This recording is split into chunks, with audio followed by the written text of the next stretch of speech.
पार्लरमध्ये जे फेशियल आपण हजारो रुपये खर्च करून आणतो, परंतु त्याचा पाहिजे तसा रिझल्ट आपल्या चेहऱ्यावर आपल्याला बघायला नाही मिळत. तर चला आज आपण घरच्या घरी अतिशय सुंदर असं डी-टॅन फेशियल तयार करणार आहोत. तुमच्या चेहऱ्यावर अतिशय सुंदर असा ग्लो येईल. त्याचबरोबर चेहऱ्यावरचे काळे डाग, धब्बे, सुरकुत्या सगळे नष्ट व्हायला किंवा गायब व्हायला मदत होईल.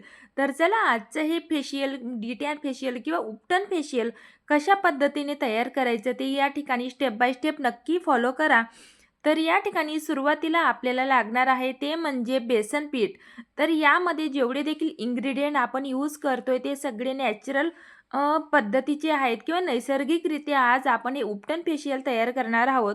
त्यासाठी step by step he remedy नक्की फॉलो करा. तर या ठिकाणी साधारणतः 1 टेबलस्पून आपल्याला बेसन पीठ घ्यायचं आहे. यानंतर नेक्स्ट इन्ग्रेडियंट म्हणजे आपल्याला या ठिकाणी लागणार आहे ते म्हणजे मसूर डाळीचं पावडर किंवा मसूर डाळीचं पीठ. तर या ठिकाणी तुम्ही मसूर डाळ ही थोडी तव्यावर भाजून त्याचं मिक्सरमध्ये देखील मसूर डाळ ही ग्राइंड करू शकतात. आपल्याला पूर्णपणे फाईन अशी त्याची पावडर लागणार आहे. तर आता तिसरं इन्ग्रेडियंट आपल्याला घ्यायचं आहे ते म्हणजे राईस फ्लोअर म्हणजेच तांदळाचं पीठ. तर या ठिकाणी सेम क्वांटिटीमध्ये आपल्याला हे सगळे इन्ग्रेडियंट घ्यायचे आहेत. तर बेसन पीठ, तांदूळ आणि मसूर डाळीचं पीठ हे आपल्या चेहऱ्याला ग्लो आणण्यासाठी किंवा ब्राईटनिंग किंवा व्हाईटनिंग इफेक्ट देण्यासाठी खूपच जास्त हेल्पफुल राहतात. त्यासाठी आज आपल्याला घरच्या घरी अशा पद्धतीने हे उपटन तयार करायचं आहे. तर या ठिकाणी आपल्याला यामध्ये आपला चेहरा अधिकच जास्त ग्लो करण्यासाठी कस्तुरी हळदीचा वापर करायचा आहे. लक्षात ठेवा, किचनची हळद अवॉइड करा. किचनच्या हळदीमुळे आपल्या चेहऱ्यावर बऱ्याच वेळा रिॲक्शन देखील होत असतात. तर यामध्ये साधारणतः हाफ टेबलस्पून एवढी मी कस्तुरी हळद म्हणजेच आंबे हळद आपण ज्याला म्हणत असतो, ती आपल्याला यामध्ये ॲड करायची आहे. जर का तुम्हाला ऑनलाईन हे परचेस करायचे असेल तर अगदी स्वस्तात ते ऑनलाईन आपल्याला ही कस्तुरी हळद मिळून जाते. प्रोडक्ट मी तुम्हाला व्हिडिओच्या साईडला टॅग करून ठेवते. त्या ठिकाणी क्लिक करून तुम्ही ही ऑनलाईन देखील परचेस करू शकतात. तर तुम्ही हे प्रीमिक्स देखील उपटनचा तयार करून फ्रीजमध्ये स्टोअर करू शकतात. या ठिकाणी आपण रिसेंटली म्हणजे फ्रेश तयार करून हे चेहऱ्यावर अप्लाय करणार आहोत. त्यासाठी यामध्ये आपल्याला 2 ते 3 टेबलस्पून एवढं कच्चं दुधाचा वापर करायचा आहे. लक्षात ठेवा, कच्चं दूध आपल्याला या ठिकाणी घ्यायचं आहे. जर का तुमच्याकडे कच्चं दूध नसेल तर जर का तापवलेलं दूध असेल तर ते फ्रीजमध्ये थंड केलेलं दूध घ्या. परंतु शक्यतो रॉ मिल्क म्हणजेच कच्चं दूध वापरायचाच या ठिकाणी प्रयत्न करा. यामुळे चेहऱ्यावरचे सगळे प्रॉब्लेम दूर व्हायला मदत होते. त्याचबरोबर चेहऱ्यावरची डेड स्किन देखील रिमूव्ह होत असते. तर आता नेक्स्ट म्हणजे यामध्ये आपल्याला साधारणतः 1 ते 1.5 टेबलस्पून एवढं रोज वॉटर म्हणजेच गुलाबजल या ठिकाणी आपल्याला ॲड करायचं आहे आणि या फेस पॅकची कन्सिस्टन्सी व्यवस्थित अशी मिक्स करून घ्यायची आहे. जास्त घट्ट देखील आपल्याला हा उपटन फेस पॅक ठेवायचा नाही आहे. अतिशय इफेक्टिव्ह अशी ही रेमेडी आहे. पार्लरमध्ये आपण बऱ्याच वेळा महागडे असे फेशियल करत असतो किंवा महागडी अशी क्रीम आपण आपल्या चेहऱ्यासाठी यूज करत असतो, परंतु त्याचे भरपूर वेळा आपल्या चेहऱ्यावर रिॲक्शन आपल्याला बघायला मिळतात. परंतु जर का आपण घरच्या घरी अशा होम रेमेडीज किंवा घरगुती उपाय ट्राय केले तर आपल्या चेहऱ्यावर त्याचा अतिशय नैसर्गिकरित्या किंवा नॅचरल असा ग्लो आपल्याला बघायला मिळतो. त्याचबरोबर घरगुती उपायामुळे कुठल्याही प्रकारचं नुकसान आपल्या चेहऱ्यावर होत नाही. जर का तुम्हाला या रेमेडीमधलं किंवा या फेस पॅकमधलं कुठलंही इन्ग्रेडियंट सूट होत नसेल तर तुम्ही आधी पॅच टेस्ट देखील करू शकतात. त्यानंतरच तुम्ही चेहऱ्यावर हे अप्लाय करा. म्हणजे वाढत्या वयानुसार चेहऱ्यावर जेवढे देखील प्रॉब्लेम असतात ते या फेस पॅकमुळे कमी व्हायला मदत होत असते किंवा या फेशियलमुळे मिनिमाइज व्हायला मदत होत असते. तर चला या ठिकाणी आता उपटनचा फेस पॅक तर आपला तयार झालेला आहे. अतिशय नैसर्गिकरित्या आपण हा फेस पॅक तयार केला आहे. तर हा फेस पॅक चेहऱ्यावर अप्लाय करायच्या आधी आपल्याला चेहऱ्याला क्लिन्झिंग करणं खूप जास्त गरजेचं आहे. त्यासाठी 2 ते 3 टेबलस्पून या ठिकाणी आपल्याला कच्चं दूध घ्यायचं आहे. क्लिन्झिंग करण्यासाठी नेहमी कच्च्या दुधाचाच वापर करायला हवा. आता यामध्ये नेक्स्ट म्हणजे आपल्याला 1 टेबलस्पून एवढं गुलाबजल ॲड करायचं आहे. यामुळे आपल्या चेहऱ्यावरची ओपन पोर्समधली जेवढी देखील घाण असते किंवा डर्ट, ऑइल इम्प्युरिटीज असतं ते सगळं बाहेर निघण्यासाठी किंवा रिमूव्ह होण्यासाठी खूप जास्त मदत होत असते. त्यासाठी आपल्याला कच्च्या दुधामध्ये गुलाबजलचा वापर हा आवर्जून करायचा आहे.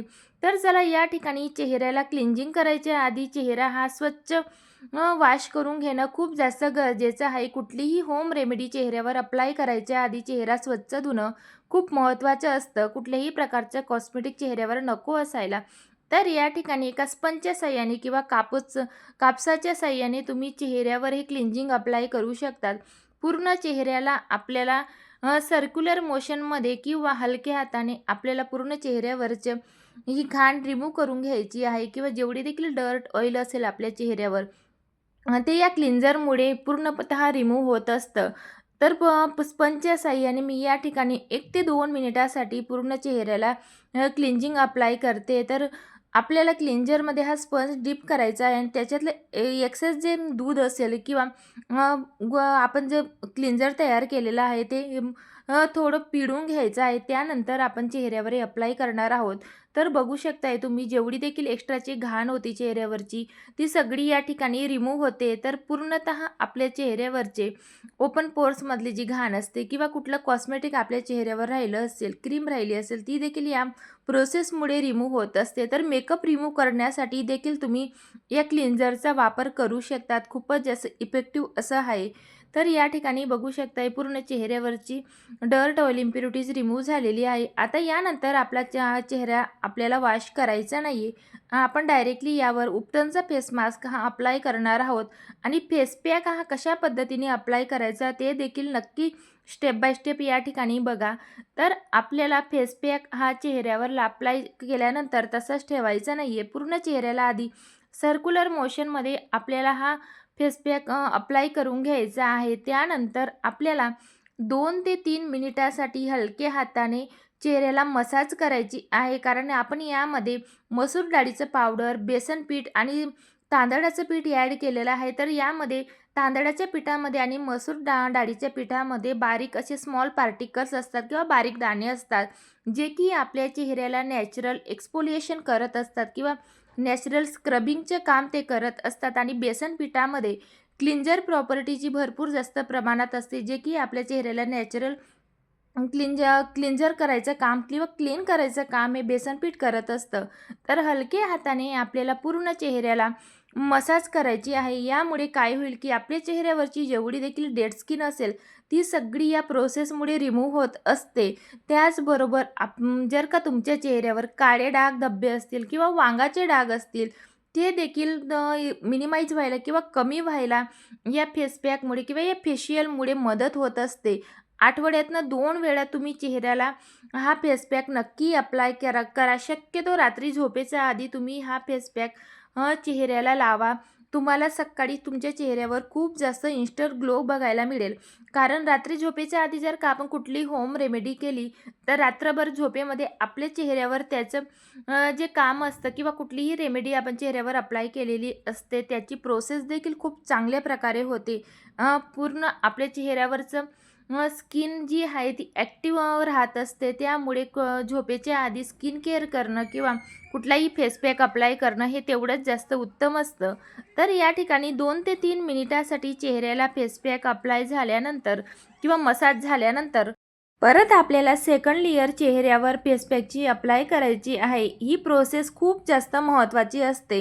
कुठलाही फेस पॅक आपण ज्यावेळेस घरी बनवतो त्यावेळेस तो आपण चेहऱ्यावर अप्लाय कसा करतो ते देखील खूप जास्त महत्त्वाचं असतं. त्यावर त्याचा रिझल्ट हा डिपेंड असतो. तर हे उपटन तुम्ही हातापायांवर देखील अप्लाय करू शकता. जेवढी देखील तुमच्या हातापायांवर टॅनिंग असेल ती सगळी रिमूव्ह व्हायला यामुळे मदत होत असते. तर चला या ठिकाणी 10 ते 15 मिनिटासाठी हा फेस पॅक मी आपण ड्राय होऊ दिलेला आहे. पूर्ण देखील आपल्याला फेस पॅक ड्राय करायचा नाही आहे. तर या ठिकाणी बघू शकताय तुम्ही किती सुंदर असा ग्लो चेहऱ्यावर येत असतो. तर या ठिकाणी चम्मचच्या साहाय्याने मी तुम्हाला दाखवते की आतमध्ये किती सुंदर असा ग्लो आलेला आहे आणि किती तुकतुकीत आपली त्वचा होत असते. तर चला आता या ठिकाणी थंड पाण्याने चेहरा मी वॉश करून घेतलेला आहे.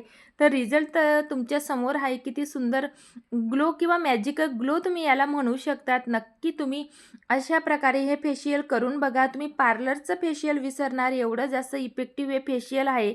नक्कीच तुमच्या चेहऱ्यावर तुम्हाला अतिशय दुधासारखा ग्लो बघायला मिळेल किंवा तुमची त्वचा अतिशय दुधासारखी गोरी होईल. तर चला या ठिकाणी फेशियल केल्यानंतर स्किन केअर करायचं कधीच विसरायचं नाही आहे. तर नेहमीप्रमाणे आपल्याला चेहऱ्याला मॉइश्चरायझर नक्की अप्लाय करायचं आहे.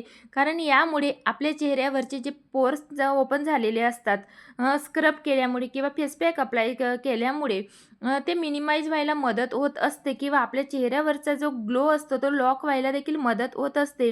तसंच आपल्या चेहऱ्याला मॉइश्चरायझरमुळे डीप हायड्रेशन मिळत असतं.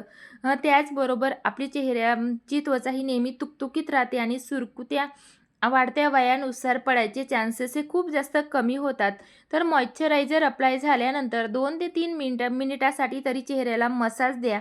यामुळे चेहऱ्यावर ब्लड सर्क्युलेशन हे खूप चांगल्या प्रकारे होते आणि त्यामुळे आपल्या चेहऱ्यावर अतिशय नॅचरल ग्लो येतो आणि वाढत्या वयातसुद्धा आपली त्वचा ही खूपच जास्त सुंदर दिसते. वयाच्या 40शीत सुद्धा तुमची त्वचा ही विशीसारखी दिसेल. त्यामुळे चेहऱ्यावर नक्की अशा प्रकारे स्किन केअर करा, घरगुती उपाय ट्राय करा. तर चेहऱ्यावरचा ग्लो तर या ठिकाणी तुम्ही बघतच असणार. नक्की अशा प्रकारे तुम्ही देखील ही होम रेमेडीज किंवा ही उपटन फेशियल घरच्या घरी करून बघा आणि आजची ही रेमेडी तुम्हाला कशी वाटली मला नक्की कमेंटमध्ये सांगा. आणि हो, व्हिडिओ जर का आवडला असेल तर व्हिडिओला लाईक करायला विसरू नका आणि चॅनलवर जर का नवीन असणार तर चॅनलला सबस्क्राईब देखील नक्की करा आणि हाई पॉईंट देखील नक्की द्या. चला तर मग भेटूया नवीन अशाच रेमेडीसोबत. बाय.